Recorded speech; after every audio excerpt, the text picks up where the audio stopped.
Mahigpit pa rin ang ginagawang pagbabantay ng Philippine National Police sa mga lugar na nasa election areas of concern o yung Red Status Alert. Ito ay kasunod ng nangyaring barilan sa Bangged Abra sa mismong araw ng eleksyon kung saan dalawang individual ang nadamay.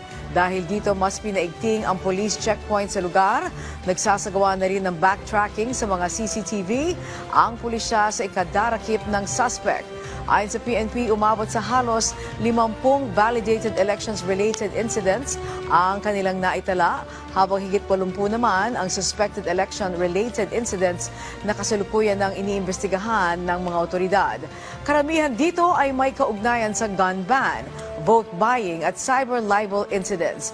Pinakamaraming kaso na naiulat na may vote buying o vote selling ay sa Region 7, Region 5 at Region 11.